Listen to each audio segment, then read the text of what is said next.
जय श्री कृष्णा, राधे राधे। स्वागत है भक्तों मेरे चैनल में। मैं आपको सुना रही हूँ पापा कुसा एकादशी की व्रत कथा। प्लीज़ आपको अच्छी लगे या ना लगे लाइक सब्सक्राइब जरूर करें। पापा कुसा एकादशी इस साल 2025 में शुक्रवार 3 अक्टूबर को रखा जाएगा। यह अश्विन माह के शुक्ल पक्ष की एकादशी है जो पापों को नष्ट करती है।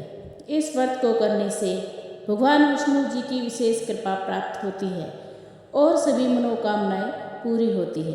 आइए जानते हैं पापा कुसा एकादशी की व्रत कथा। युधिष्ठिर ने पूछा, मधुसूदन, अब कृपा करके यह बतलाइए कि अश्विन के शुक्ल पक्ष में किस नाम की एकादशी होती है। भगवान श्री कृष्ण बोले, राजन, अश्विन के शुक्ल पक्ष में जो एकादशी होती है वह पापा कुसा नाम से विख्यात है। वह सब पापों को हरने वाली तथा उत्तम है।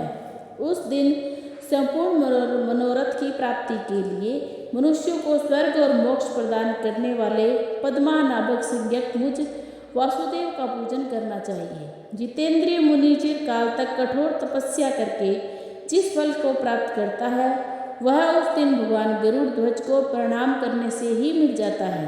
पृथ्वी पर जितने तीर्थ और पवित्र देवालय हैं उन सब के सेवन का फल भगवान विष्णु के नाम कीर्तन मात्र से मनुष्य प्राप्त कर लेता है। जो शाक धनुष धारण करने वाले सर्वव्यापक भगवान जनार्दन की शरण में जाते हैं उन्हें कभी यमलोक की यातना नहीं भोगनी पड़ती। यदि अन्य कार्य के प्रसंग से भी मनुष्य एकमात्र एकादशी का उपवास कर ले तो उसे कभी यम यातना नहीं प्राप्त होती।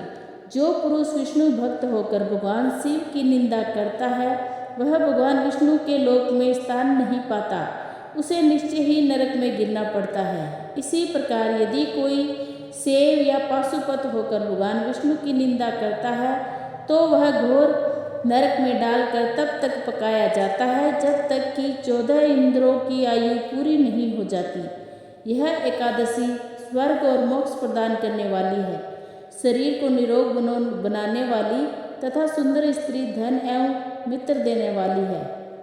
राजन, एकादशी के दिन में उपवास और रात्रि में जागरण करने से अनायास ही विष्णु धाम की प्राप्ति हो जाती है। राजेंद्र, वह पुरुष मातृ पक्ष की 10, पिता के दक्ष की 10 तथा स्त्री के पक्ष की भी 10 पीढ़ियों का उद्धार कर देता है। एकादशी व्रत करने वाले मनुष्य दिव्य रूपधारी चतुर्भुज गरुड़ की ध्वजा से युक्त हार से सुशोभित और पीताम्बरधारी होकर भगवान विष्णु के धाम को जाते हैं। अश्विन के शुक्ल पक्ष में पापा कुसा का व्रत करने मात्र से ही मानव सब पापों से मुक्त हो श्री हरि के लोक में जाता है। जो पुरुष स्वर्ण, तिल, भूमि, गो, अन्न, जल, जूते और छाते का दान करता है वह कभी यमराज को नहीं देखता। नृपश्रेष्ठ दरिद्र पुरुष को भी चाहिए कि वह यथाशक्ति स्नान, दान आदि क्रिया करके अपने प्रत्येक दिन को सफल बनावे। जो होम, स्नान, जप, ध्यान और यज्ञ आदि पुण्य कर्म करने वाले हैं उन्हें भयंकर यम यातना नहीं देखनी पड़ती।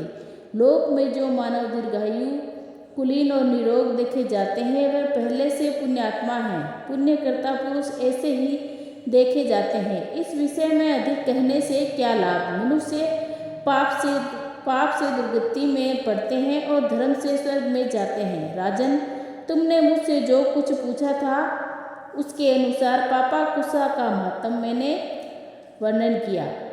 अब और क्या सुनना चाहते हो? बोलो, विष्णु भगवान की जय।